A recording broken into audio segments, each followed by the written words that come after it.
Assalamualaikum warahmatullahi wabarakatuh. Perkenalkan, nama saya Nur Intan Setiawati, NIM 2019-12165, kelas 4B, mata kuliah Pengauditan 1. Saya akan menjelaskan tentang kasus Enron dan KAP Arthur Andersen. Yang pertama yaitu mengenai kasus Enron. Enron merupakan perusahaan dari penggabungan antara Internorth atau penyalur gas alam melalui pipa dengan Houston Natural Gas. Kedua perusahaan ini bergabung pada tahun 1985.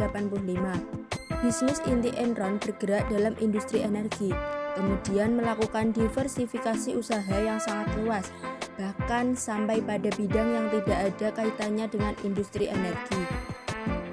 Diversifikasi usaha tersebut antara lain meliputi future transaction, trading komoditi, non-energi, dan kegiatan bisnis keuangan.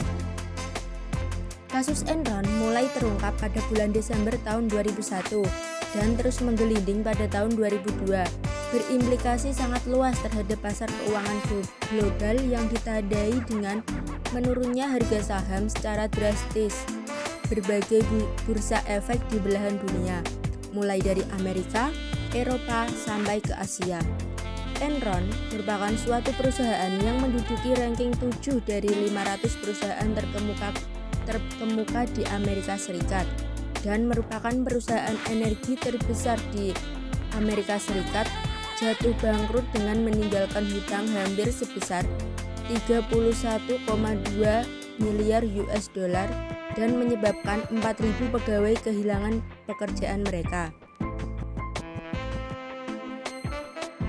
Selanjutnya, KAP Arthur Andersen.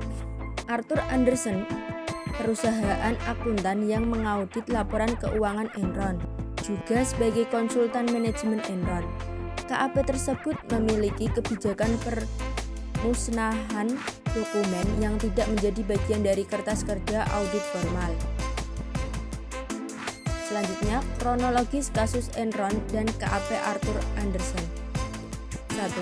Board of Direction atau Dewan Direktur, Direktur Eksekutif, dan Direktur Non-Eksekutif membiarkan kegiatan-kegiatan bisnis tertentu mengandung unsur konflik kepentingan dan mengizinkan terjadinya transaksi-transaksi berdasarkan informasi yang hanya bisa diakses oleh pihak dalam perusahaan atau insider trading, termasuk praktek akuntansi dan bisnis tidak sehat sebelum hal tersebut terungkap kepada publik. Yang kedua, Enron merupakan salah satu perusahaan besar pertama yang melakukan outsourcing secara total atas fungsi internal audit perusahaan. 3. Pada awal tahun 2001, partner KAP Andersen melakukan evaluasi terhadap kemungkinan mempertahankan atau melepaskan Enron sebagai klien perusahaan, mengingat resiko yang sangat tinggi berkaitan dengan praktek akuntansi dan bisnis Enron. Dari hasil evaluasi diputuskan untuk tetap mempertahankan Enron sebagai klien KAP Andersen. 4. Salah seorang eksekutif Enron dilaporkan telah mempertanyakan praktek akunting perusahaan yang dinilai tidak sehat dan mengungkapkan kekhawatiran berkaitan dengan hal tersebut kepada CEO dan partner KAP Andersen pada pertengahan 2001. 5. Pada tanggal 16 Oktober 2001, Enron menerbitkan laporan keuangan triwulan ketiga.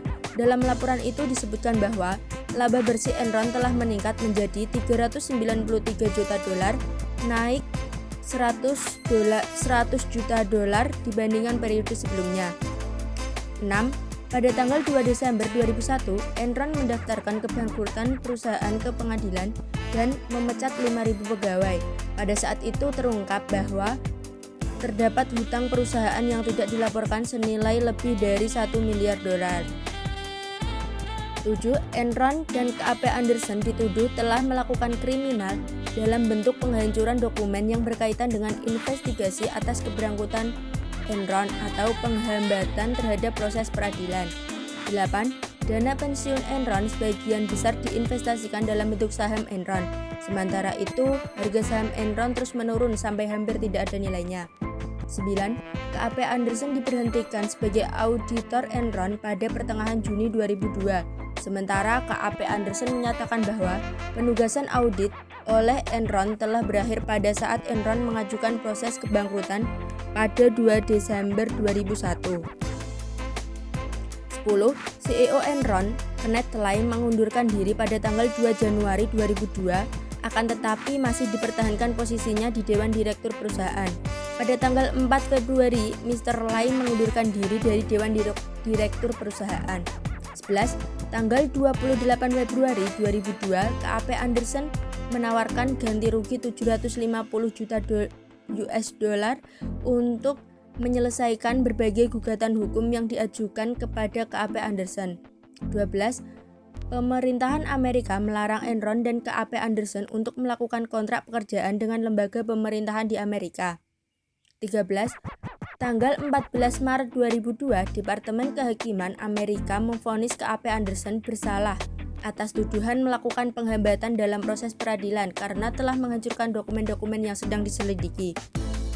14. KAP Anderson terus menerima konsekuensi negatif dari kasus Enron berupa kehilangan klien, pembelotan afiliasi yang bergabung dengan KAP yang lain, dan pengungkapan yang meningkat mengenai keterlibatan pegawai KAP Anderson dalam kasus Enron.